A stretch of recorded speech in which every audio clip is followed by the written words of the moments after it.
কার পরিবর্তন কখন হবে, কার কথাই বদলাবে, কখন বদলাবে কেউ জানে না।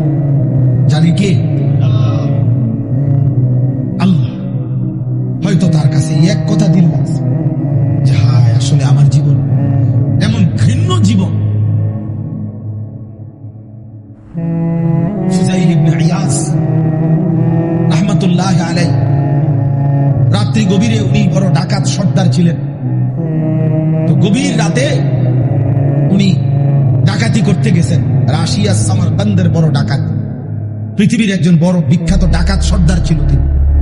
তো রাত্রিবেলা যখন গভীর রাতে এক বাড়িতে ডাকাতি করতে ঢুকছে আল্লাহর কুদরতে, দরজার সামনে গিয়ে যখন দাঁড়াইছে তখন শুনতেছিল বাড়িওয়ালা ওই সময় আল্লাহর কোরআন পড়তেছে।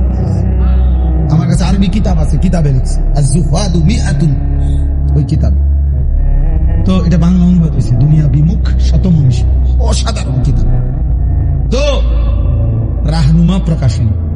তাই উনি দরজায় দাঁড়াইয়া শুনতেছে যে বাড়িওয়ালা ভিতর থেকে ওই ঘরের বুড়া মিয়া আল্লাহর কোরআন পড়তেছে। আলাম ইয়ানি লিল্লাযীনা আমানু আন তাখশা'a কুলুবুহুম লিযিকরিল্লাহ।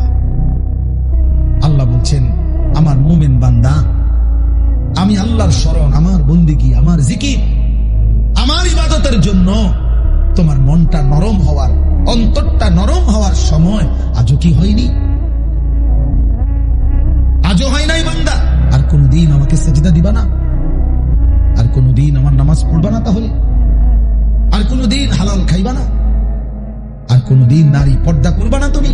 আল্লাহ যেন নাম করে বলে, দিনের পর দিন যে ফজরের নামাজ পড়ে না, আল্লাহ যেন তাকে ডাক দিয়ে বলে, বান্দা তাহলে কি আর কোনদিন ফজরের সেজদা দিবা না? প্রতিদিন যে গালিগালাজ করে, আল্লাহ যেন বলে, বান্দা তাহলে কি আর কোনদিন এই গুনাহ ছাড়বা না? এভাবেই বলে যাইবা, এভাবেই আমি আল্লাহকে কষ্ট দিবা?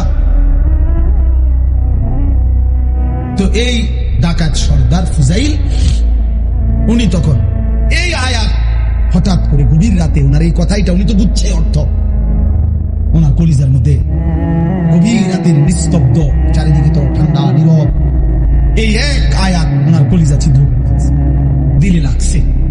উনি পিছন দিকে ফিরে এসে চলে আসছে, বালা ইয়া রব্বি কদ আনা, আর চিৎকার করে দুই হাত তুলে বলছে, আয় রব, আয় মাওলা, সময় হলো, হয়েছে সময়, আমি আর এই নাফরমানির জিন্দেগি করব না, দিলাম ছাইরা।